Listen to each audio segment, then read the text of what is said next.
ملک الموت اور حضرت سلیمان علیہ السلام کا وزیر۔ ایک دن حضرت سلیمان علیہ السلام کی مجلس میں ملک الموت حضرت عزرائیل علیہ السلام انسانی شکل میں موجود تھے۔ اس وقت حضرت سلیمان علیہ السلام کا ایک قریبی وزیر بھی ان کے پاس بیٹھا ہوا تھا۔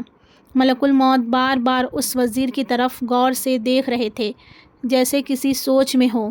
وزیر یہ منظر دیکھ کر سخت پریشان اور خوفزدہ ہو گیا۔ جب ملک الموت وہاں سے چلے گئے تو اس نے حضرت سلیمان علیہ السلام سے پوچھا، یا نبی، یہ کون شخص تھے جو مجھے بار بار دیکھ رہا تھا؟ حضرت سلیمان علیہ السلام نے فرمایا، یہ ملک الموت تھے جو اللہ کے حکم سے روحیں قبض کرتے ہیں۔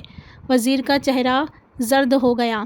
وہ گھبرا کر کہنے لگا، یا نبی، مجھے جان کا شدید خوف ہے، مہربانی فرما کر ہوا کو حکم دیجیے کہ مجھے فوراً بوماس نامی دور دراز جزیرے میں پہنچا دے، شاید وہاں میری جان بچ جائے۔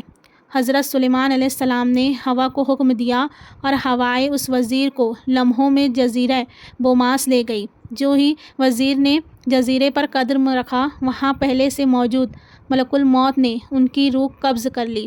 کچھ دن بعد جب ملک الموت دوبارہ حضرت سلیمان علیہ السلام کی خدمت میں حاضر ہوئے تو آپ نے فرمایا، تم نے میرے وزیر کو اس دن کیوں گھور گھور کر دیکھا؟ اس کی وجہ سے وہ بہت خوفزدہ ہو گیا تھا۔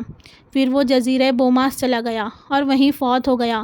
ملک الموت نے جواب دیا، اس دن مجھے اللہ تعالیٰ کا حکم ملا تھا کہ میں بوماس میں اس وزیر کی روح قبض کروں۔ میں حیران تھا کہ وہ شخص تو آپ کے پاس بیٹھا ہے، لیکن مجھے چند لمحوں بعد بوماس میں اس کی روح قبض کرنے کا حکم ہے۔